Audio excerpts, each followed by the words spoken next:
إرهابي مجرم.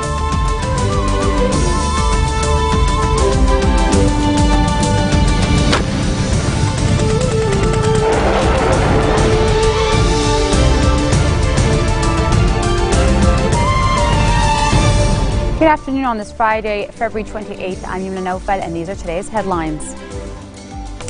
Sulaiman says that the land, people, and common values from the country's permanent equation and the Babda Declaration echoes that national pact.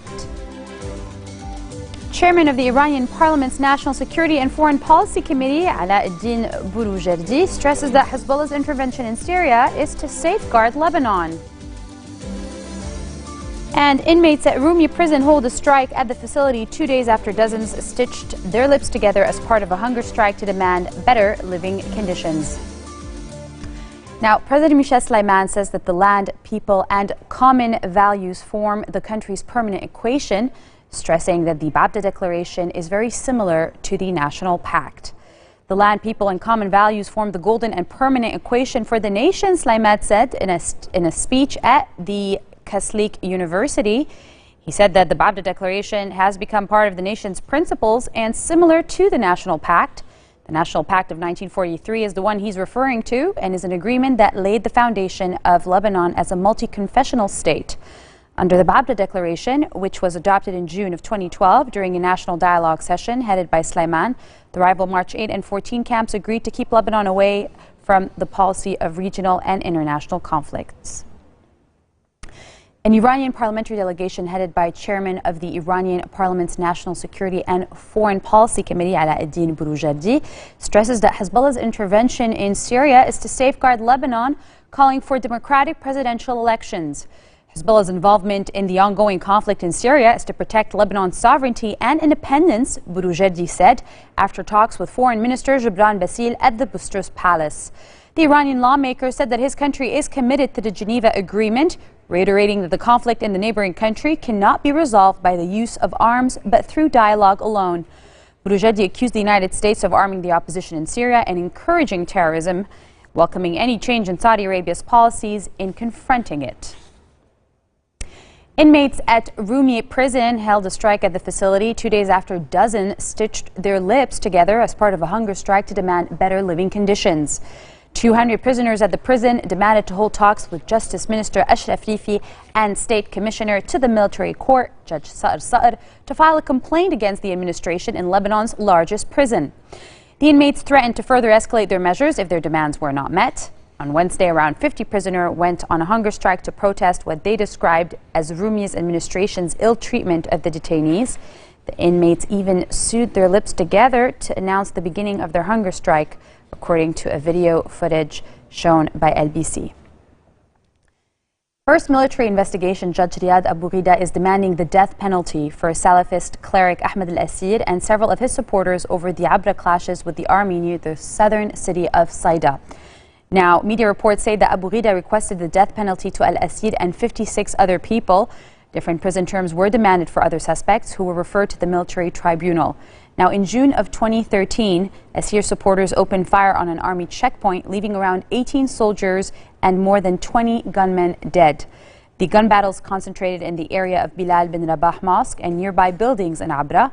Asir, who is a 45-year-old cleric who supports the overwhelmingly Sunni rebels fighting to topple Syrian President Bashar al-Assad, is nowhere to be found, along with singer-turned-Salafist Fadel Shakir.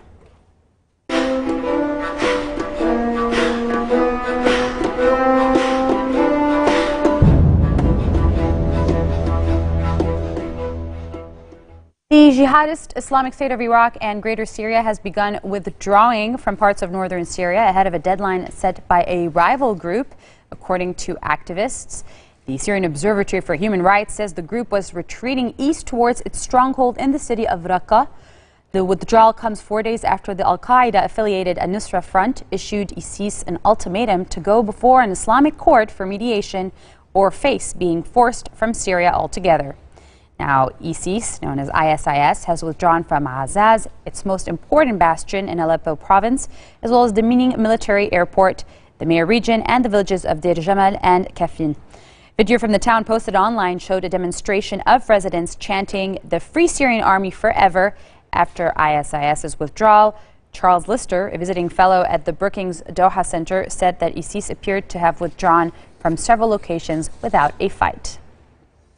Coming up next, deposed Ukrainian President Viktor Yanukovych says he has not been overthrown and will continue fighting for the future of Ukraine. Stay with us.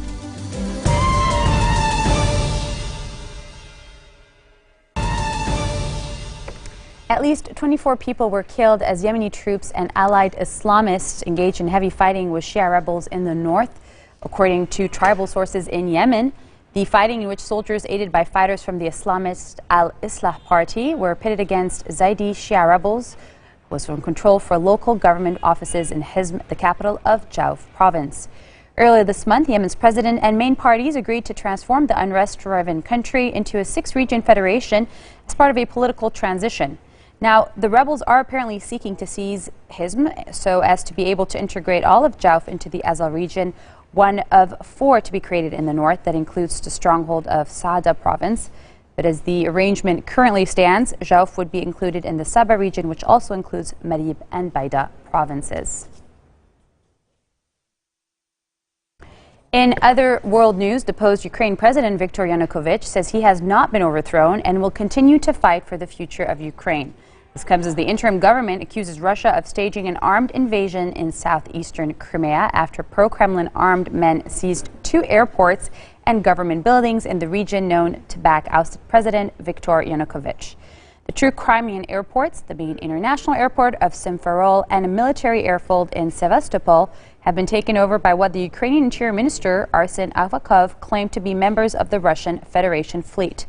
Now, according to a statement he posted on his Facebook account, the Russian Black Sea Fleet issued a statement denying the accusation and insisted its forces had not seized or taken any other action at a military airport near Sevastopol, the port on Ukraine's Crimean Peninsula, where the fleet is based. France's president has arrived in the Central African Republic to meet the French troops deployed there and hold talks with the interim government and the interim president of the troubled former colony. Apart from holding talks with the CAR President Catherine Samba Panza, François Hollande will also meet religious leaders during a brief stopover in the capital Bangui on his way back from Nigeria, where he is attending a security conference with African leaders. This is the second time the French president has visited the CAR since he ordered a force now numbering 2,000 troops into the country in December to stem sectarian violence. Hollande's visit comes amid reports that hundreds of Muslims have sought refuge in a Catholic church in the town of Carnot following the killing of at least 70 people in the country's remote southwest. Now for news around the world in brief, a Palestinian killed during an Israeli army raid on his home in the West Bank town of Birzeit was buried. Mu'attaz Washaha was found dead after Thursday morning raid by the army, which said he was suspected of terror activity. Now, some 4,000 mourners took part in the funeral at Birzeit, north of the West Bank administrative center of Ramallah, calling on Palestinian factions to unite and avenge Washaha's killing. He was identified by neighbors as a member of the leftist Popular Front for the Liberation of Palestine, and the movement's flags were visible at the funeral. At least 15 people, including 13 students and 2 teachers, have been killed after a bus they were traveling on crashed in a truck in eastern Thailand. Police Lieutenant Colonel Ankuran Kamafisaran said the bus lost control on Friday morning on a downhill road and slammed into the truck, which was in front of it. The bus was carrying students aged 10 to 15 from their school in northeastern Nakhon Ratchasima city to the beachside town of Pattaya. Police are still searching for the bus driver who fled and are investigating if the crash was caused by a problem with the brakes. Anti-government protesters have hit the streets of Venezuela's capital and other cities protesting over food shortages and rising inflation, as well as against the government's crackdown on demonstrators. Now, this protest in Caracas saw fewer numbers as revelers prepared for carnival celebrations. Between 2,000 and 3,000 people gathered in the wealthy Caracas neighborhood of Chacao, an opposition stronghold under the theme "No More Dead." Now, clashes broke out when about 200 demonstrators tried to block a nearby highway and security forces dispersed them using tear gas. Now, the film Pompeii, which is based on the last hour of the ancient Roman town, is premiering around the world.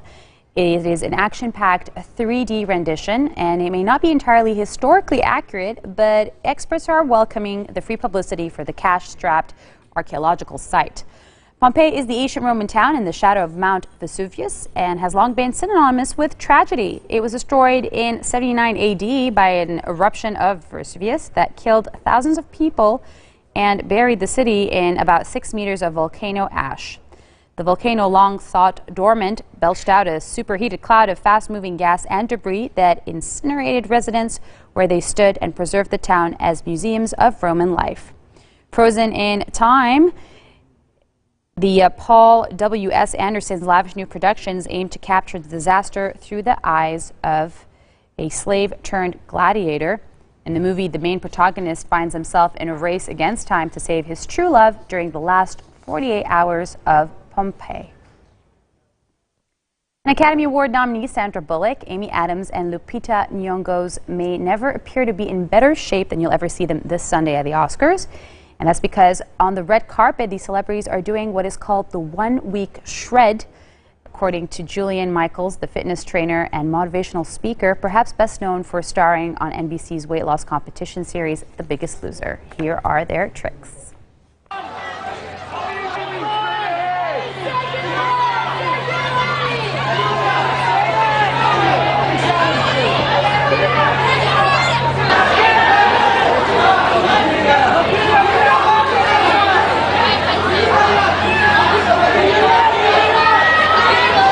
Shake it out. Windmills. Here we go. The idea here, keep those arms locked straight, come around and across the body. You know, all these celebrities are doing what I generally call the 1 week shred. And it's the same thing that women do right before their wedding, or people do right before a special event or a beach vacation. And basically, you've got 1 week. How do you get into the best shape?